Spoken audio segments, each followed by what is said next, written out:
Full time at Plainmoor, Torquay United 1, Wrexham FC 0. That is right, it is finished in the National League fixture. Torquay 1, Wrexham 0. What a painful performance that was. Once again, I'm going to be doing a match reaction to the game, so before we get into it, please make sure to drop a like and click the red subscribe button as well if you are new to the channel. Turn the notification bell on for all Wrexham FC and non-league content. So the first noticeable thing was at 2 o'clock when the lineups got released. Surprisingly, Jordan Davis misses out on the game due to coronavirus. He tested positive for COVID.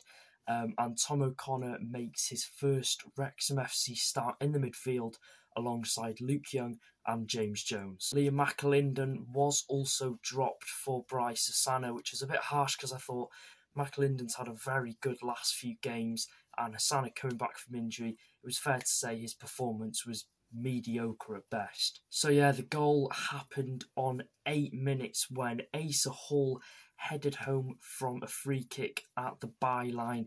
According to the commentary, it didn't look like a foul, it looked like a soft decision for the referee, then went on to make a few others in the match, but the clipped free kick was sent into the box and Hall was there to head home in the 8th minute to score the only goal of the game. After the goal, Torquay fans were lifted by it 100%.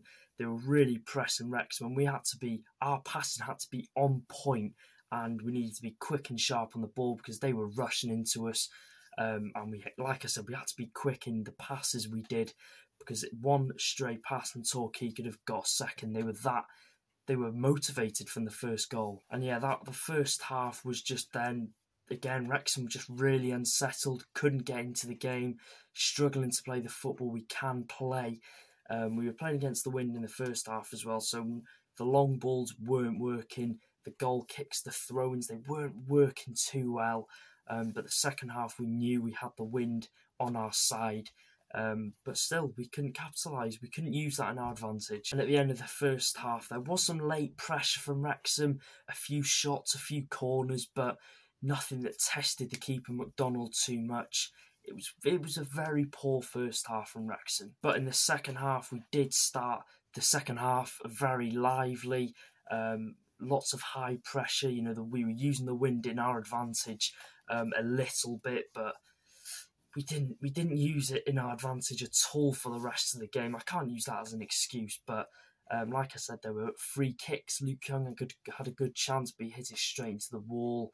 And we had plenty of throws and crosses that we could have easily scored, but the quality up front today was very poor. It seemed like Palmer had a very off game as well today.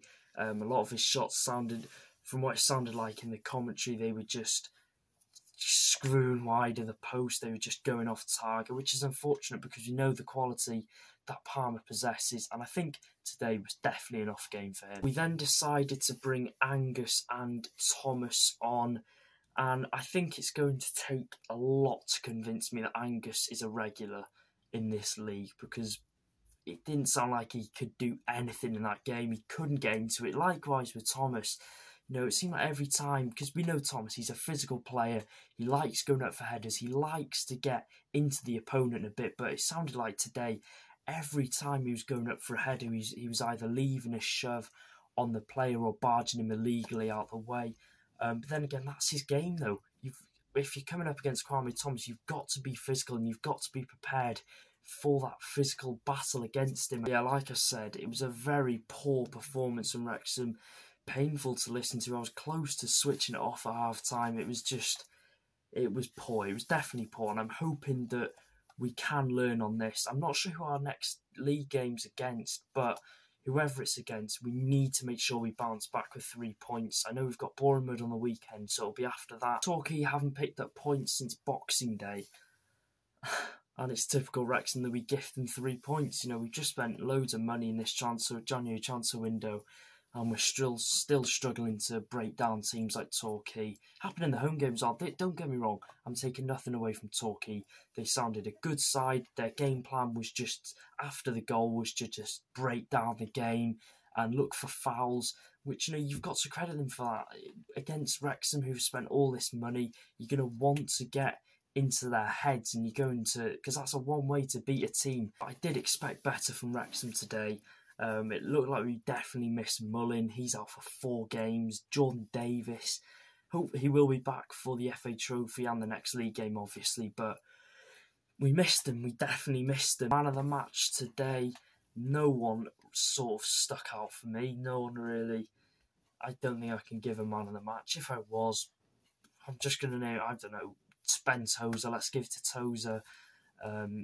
Or Luke Young. Match rating, probably giving it 2 out of 5 from a Wrexham fan's point of view. From a Torquay, they'd have probably given it a 5 out of 5. But once again, away support was incredible. 790 Wrexham fans made the trip down to South Devon today. We by far have the best away National League fans in the league and the best fan base. No one comes close to it. Maybe Grimsby, maybe us and Grimsby are maybe tied.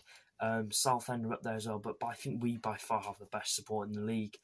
But unfortunately, we gifted them back with an absolutely crap performance.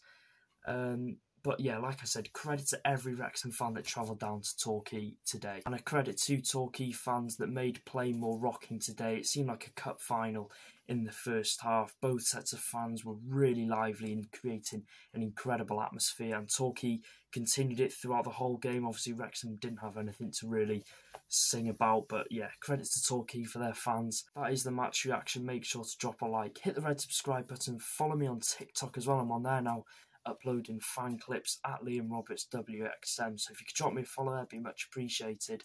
And I'll see you guys in the video. Take care.